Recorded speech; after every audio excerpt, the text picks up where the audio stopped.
اما بعد فقد قال اللہ تبارک و تعالی کما ورد فی سورۃ ہود علیہ الصلاۃ والسلام اعوذ باللہ من الشیطان الرجیم بسم اللہ الرحمن الرحیم قال اركبوا فيها بسم الله مجريها ومرساها ان ربي لغفور رحيم وقال عز وجل كما ورد في سورة النمل انه من سليمان وانه بسم الله الرحمن الرحيم صدق الله العظيم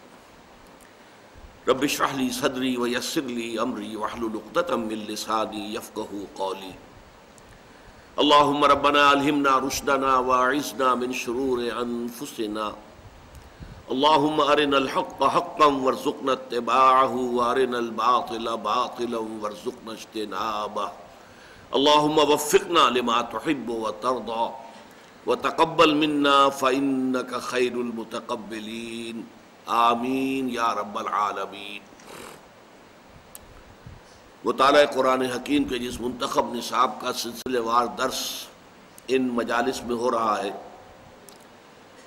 اس سے پہلے متعدد بار عرض کیا جا چکا ہے کہ اس کے کل 6 حصے ہیں۔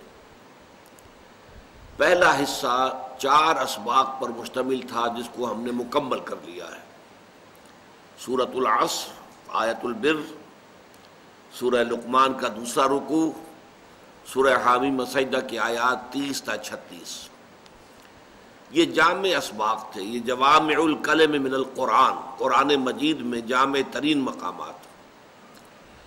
اب اس کے بعد جو 4 شرائط نجات بیان ہوئی ہیں سورۃ العصر میں، ان میں سے ایک ایک پر ذرا تفصیلی مباحث آئیں گے۔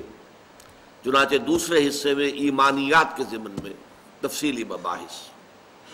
تیسرے حصے میں عمل صالح کے مختلف گوشوں کے ضمن میں بحثیں، چوتھے میں تواصی بالحق اور اس کے مدارج اور مراحل اور مراتب، پانچویں میں تواصی بالصبر، اور چھٹا پھر ایک نہایت جامع سبق ہوگا سورہ حدید پر مشتمل۔ تو آج ہم اللہ کے نام سے جو دوسرا حصہ ہے شروع کر رہے ہیں، جس کا تعلق ہے ایمان کے مباحث سے۔ اس میں پہلا سبق جو ہے وہ آیت بسم اللہ اور سورہ فاتحہ پر مشتمل ہے۔ آیت بسم اللہ پر سب سے پہلے ہمیں گفتگو کرنی ہے۔ اس آیت کے بارے میں اگرچہ ایک اختلاف ہے اور ہمیشہ سے ہے، قدیم ہے، پرانا ہے، کوئی جدید نہیں ہے۔ آیا یہ آیت ہر سورت کا حصہ ہے یا نہیں ہے؟ سورہ فاتحہ سے پہلے لکھی ہے، سورہ بقرہ سے پہلے لکھی ہے۔ قرآن مجید کی 114 سورتوں میں سے صرف ایک سورت ایسی ہے جس کے شروع میں آیت بسم اللہ نہیں لکھی جاتی، اور وہ سورہ توبہ ہے۔ باقی 113 سورتوں کے شروع میں لکھی ہوئی موجود ہے۔ لیکن آیا یہ ان سورتوں کا حصہ ہے یا نہیں؟ اس ضمن میں مدینہ منورہ، بصرہ اور شام کے جو قراء تھے، قاری حضرات، اساتذہ قراءت، ان کی رائے یہ ہے کہ یہ کسی سورت کا حصہ نہیں ہے، بلکہ صرف بطور علامت، فصل کے طور پر، کہ یہاں سے ایک نئی سورت شروع ہو رہی ہے، یا ان 2 سورتوں کے مابین یہ ایک نشانی ہے فصل کی، اس کے طور پر درج ہے۔ اور یہ آیت قرآن مجید میں صرف سورۃ النمل میں آئی ہے، جس کی کہ میں نے ابھی تلاوت کی، کہ حضرت سلیمان علیہ السلام نے جو خط لکھا تھا ملکہ سبا کو، وہ شروع اس طرح ہوا تھا، انہ من سلیمان، یہ خط سلیمان کی طرف سے ہے علیہ الصلاۃ والسلام، وانہ بسم اللہ الرحمن الرحیم، اور اس کا آغاز ہے اللہ کے نام سے کہ جو رحمان اور رحیم ہے۔ صرف یہ مقام ہے قرآن مجید میں سورۃ النمل کی آیت نمبر 30 کہ جس میں یہ قرآن مجید کے متن کا حصہ ہے۔ باقی یہ صرف 113 مرتبہ لکھی گئی ہے، لیکن یہ قرآن مجید کی آیات میں شمار نہیں ہوگی۔ اس کے برعکس رائے ہے، یہ رائے جو ہے، جو میں نے عرض کیا کہ مدینہ منورہ اور بصرہ اور شام کے قراء کی ہے، یہی رائے جو ہے امام ابو حنیفہ کی ہے رحمۃ اللہ علیہ۔ اس کے برعکس ایک رائے ہے کہ یہ ہر سورت کا ایک جز ہے، اس کا لازمی حصہ ہے، اور اس میں شمار بھی کی جائے گی۔ یعنی جب سورہ فاتحہ پڑھیں گے تو بسم اللہ الرحمن الرحیم آیت نمبر 1 ہو گئی، الحمدللہ رب العالمین آیت نمبر 2 شمار ہوگی۔ یہ دوسری رائے ہے کہ جو کوفے کے قراء جو تھے ان کی رائے ہے، اور یہ مکہ مکرمہ کے قراء کی رائے بھی ہے اور کوفے کی رائے ہے، اور یہی رائے امام شافعی کی ہے رحمۃ اللہ علیہ۔ اب اس سے دو نتیجے نکلتے ہیں، ایک تو صرف علمی طور پر کہ قرآن مجید کی آیات کی تعداد کے ضمن میں بہت بڑا فرق واقع ہو جائے گا۔ 113 کا فرق تو یہی ہو گیا، آیا 113 مرتبہ آیت بسم اللہ شمار کی جائے گی یا نہیں کی جائے گی؟ کریں گے تو 113 تعداد بڑھ جائے گی، نہیں کریں گے تو گھٹ جائے گی۔ اور دوسرا فرق جو ہے عملی پیدا ہوتا ہے وہ نماز کے اندر، کہ جب امام جب شروع کرتا ہے جہری قرات، تو جو امام ابو حنیفہ کے پیروکار ہیں یا مدینہ منورہ اور بصرہ اور شام کے جو قراء ہیں ان کے پیروکار ہیں، وہ آیت بسم اللہ جو ہے وہ خاموشی سے پڑھتے ہیں۔ جہری قرات شروع ہوتی ہے الحمدللہ رب العالمین، اس لیے کہ ان کی رائے میں سورہ فاتحہ شروع وہاں سے ہوتی ہے، آیت بسم اللہ سورہ فاتحہ کا جز نہیں ہے۔ لیکن ہمارے ہاں جو شافعی حضرات ہیں، اور شوافع ہمارے ہاں اتنے زیادہ نہیں ہے، لیکن ان کے یوں سمجھیے کہ انہی کے مسلک پر اس اعتبار سے اس معاملے میں اہل حدیث حضرات ہیں،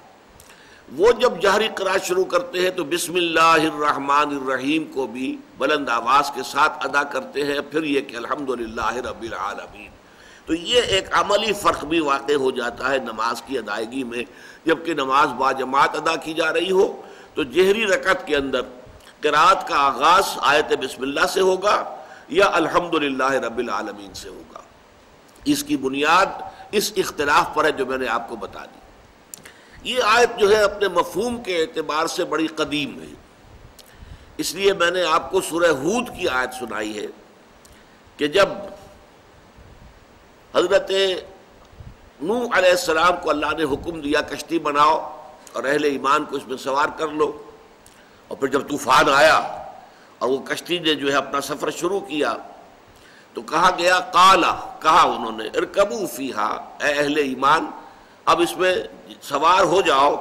بسم اللہ مجریہا و مرساہا،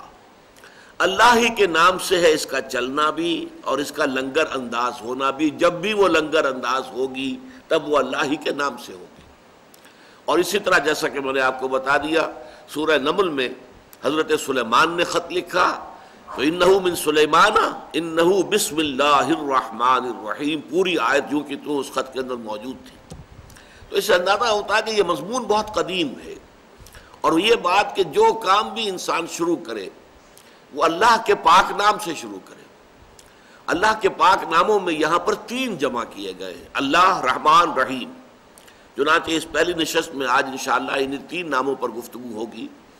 پہلے یہ بات سمجھ لیجئے کہ اس سے برکت کا حصول بھی مقصود ہے۔ ہم کوئی کام کرنے جا رہے ہوں، بسم اللہ الرحمن الرحیم، گویا کہ ہم نے انووک کیا ہے اللہ تعالیٰ کی رحمت کو، اللہ کی رحیمی شان کو، اللہ کی رحمانی شان کو، کہ اللہ تعالیٰ ہمارے اس کام میں برکت ڈالے، ہمارے اس کوشش کو بارآور کرے، نتیجہ خیز کرے۔ پھر اس میں یہ کہ جس شخص کو یہ عادت ہو جاتی ہے اس کے لیے ایک طرح سے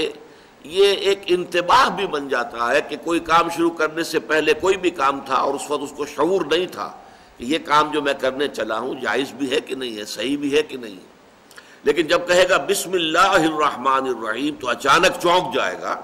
کہ میں جو یہ کام کرنے چلا ہوں یہ تو اس اللہ کے حکم کے منافی ہے، یہ تو در حقیقت حرام ہے، ناجائز ہے، لہذا اس پر تو بسم اللہ الرحمن الرحیم گویا کہ بالکل اس کی متضاد کی حیثیت رکھتی ہے۔ تو یہ ایک جو ہے